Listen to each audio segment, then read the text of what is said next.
Today we are going to dive into a concept that is, no joke, behind some of the biggest breakthroughs in human history. It's called Xenogenesis.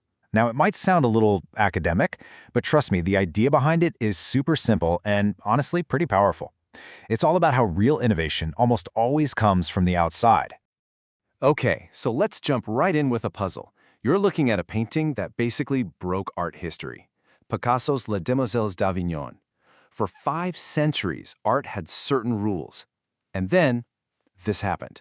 The question is, where on earth did he get an idea this radical? All right, let's switch gears. Think about this engineering nightmare. Japan's famous Shinkansen bullet train, an absolute marvel. But it had this one huge problem.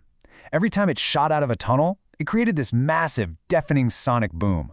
Seriously, it was a big deal. And the solution? Well, it didn't come from any engineering textbook. It came from the animal kingdom. And here's one we all lived through, the COVID-19 pandemic. The world was in a race against time, right? And the traditional ways of making vaccines, just way too slow. The breakthrough, the thing that saved countless lives, came from a technology that was, to most of the world, totally new and kind of alien. Okay, so we've got a painting that shattered art, a train that learned from a bird, and a vaccine that stopped a pandemic. 3 completely different fields, 3 world-changing innovations. So, what's the connection? What do they all have in common? Well, the answer is actually really simple, but it's profound. For every single one of them, the spark, the game-changing idea, came from the outside. It was a foreign concept, something borrowed from a completely different world. And there's a name for this phenomenon. It's called Xenogenesis. So let's unpack that. What exactly is it? Let's break the word down. First, you've got Xeno. It's a Greek root, and it just means foreign or strange. Think the stranger, the outsider, even the alien. Basically anything that's not from around here. And the second part is Genesis. You probably know this one. It means origin, creation, the beginning of something. So you put those 2 pieces together, and what do you get? Xenogenesis.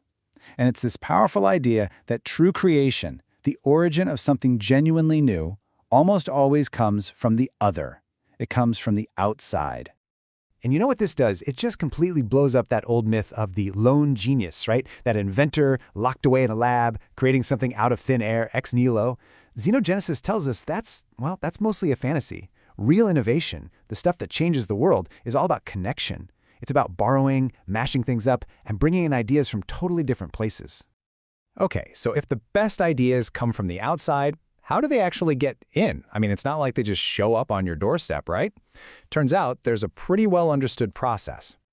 Yeah, these foreign ideas, they don't just appear out of nowhere. They spread in a way we can actually map out. And if you understand this process, you can start to harness the power of Xenogenesis for yourself. It's called the diffusion of innovation curve. And it goes something like this. You have the innovators, the crazy ones who try anything. But here's the crucial part, the early adopters. These people are the bridge. They're the translators. They take a weird, foreign idea and make it make sense to the rest of us, the early and late majority. Honestly, without these translators, most revolutionary ideas would just die on the vine. But just translating isn't always enough. You can't just drop a foreign idea into a new place and expect it to work. It needs to be adapted. Think of it like grafting a branch from one tree onto another. You have to make it fit so the new host doesn't reject it. In the business world, they have a great word for this, glocalization. You know, like when a global fast food chain changes its menu to fit local tastes? Same idea. So, what happens when this foreign idea successfully gets in, gets translated, and gets adapted? Well, that's when things get really interesting. This is where the real creative magic happens. We're talking about the power of the mix. What you get is something called a xenogenetic hybrid. It's basically a mashup, a fusion of 2 totally different ideas that create something brand new. I mean, think about it. You take the rugged frame of a truck and the comfy body of a sedan, boom, you get the crossover SUV, a whole new category of car. Or how about this one? Japanese sushi meets a Mexican burrito. Suddenly you've got the sushi burrito. In both cases, the hybrid, the mix, solves a problem or creates an experience that neither of the parent ideas could do on their own. And the results of this mixing process, they can be absolutely world-changing. Let's go back to our examples. Picasso saw African masks, a foreign art form, and it helped him invent Cubism, a whole new language for art. Greek philosophy was imported into medieval Europe, and what did it spark? Only the Renaissance. You mix different materials, you get composites. Things with the strength of steel, but the weight of plastic. And then there's gunpowder. In China, it was for fireworks. But when that idea traveled to Europe, they recontextualized it for cannons. And that changed everything. Okay, so this brings us to what might be the most important part of this whole discussion. If all this amazing innovation comes from the outside, from the other, then how we react to the other is everything. It's a choice we all have to make. When we're confronted with the Xeno, the strange, the new, the foreign, it really only triggers one of two basic gut-level reactions in us. And here's the choice: xenophobia versus xenophilia. On one side, you've got xenophobia, fear of the foreign. In business, they call it the not invented here syndrome.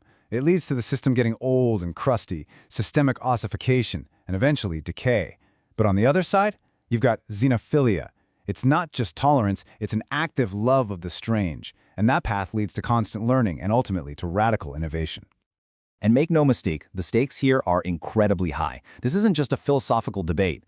I love this quote here. It says that companies who give in to xenophobia, they inevitably die. Why? Because they're cutting themselves off from the metabolic intake of the global brain. What a powerful way to put it. They're essentially starving themselves of the new ideas they need to survive.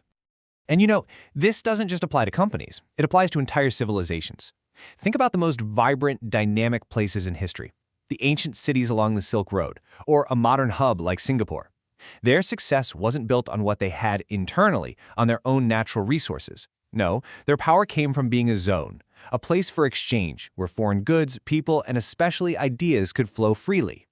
So, let's bring this all home. The really crucial question for you, for your team, for your company, isn't just what can we create with what we already have? The real question is this: are you building walls, or are you building a trading zone? Are you shutting yourself off, or are you opening yourself up to the incredible, world-changing power of Xenogenesis?